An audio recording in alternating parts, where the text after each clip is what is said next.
Have a blessed day, everyone! This is Blessy and welcome back to Blessy'sVlog! Nandito naman tayo ngayon sa Atrium Premier Hotel. Ito yung place na decorationan natin ngayon for tonight's event for 3-year-old birthday girl. Ang scope of work natin is stage, and then yung mga walls na yan, lalagyan ng logo, tapos konting mga sa ceilings, mga logo na lalagyan. Simulan na natin, so samahan niyo po ako ngayon. Okay, so see you! Ganda na. First po dito, nandito na yung logo. Ito na yung machine. Start na akong mag-inflate ng colors.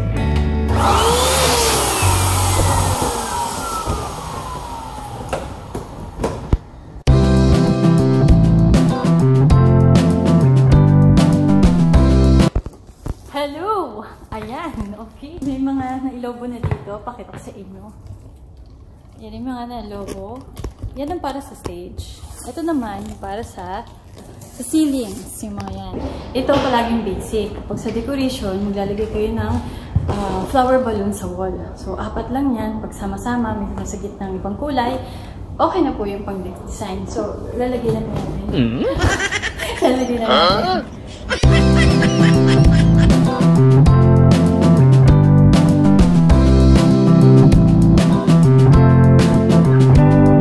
Punta na tayo dito. Ito mga nalalagay natin sa stage na logo sa wall.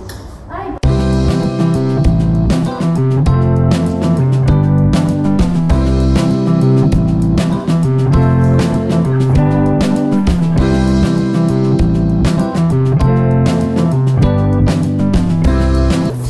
Ang next naman na gagawin, gawin natin, bubuin na natin ito para maging garland.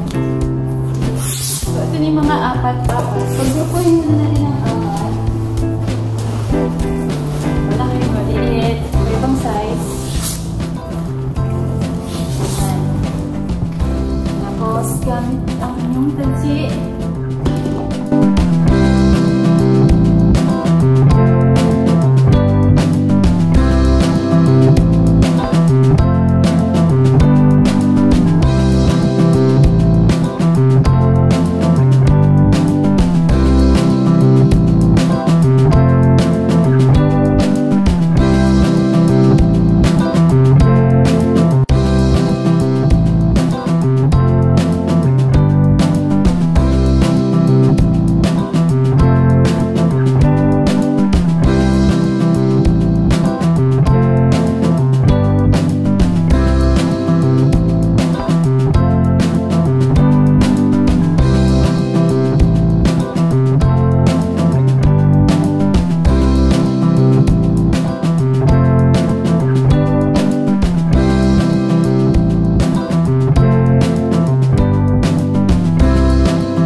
So, ang kailangan natin dito, yung pula na to, medyo naka-wave pa siya.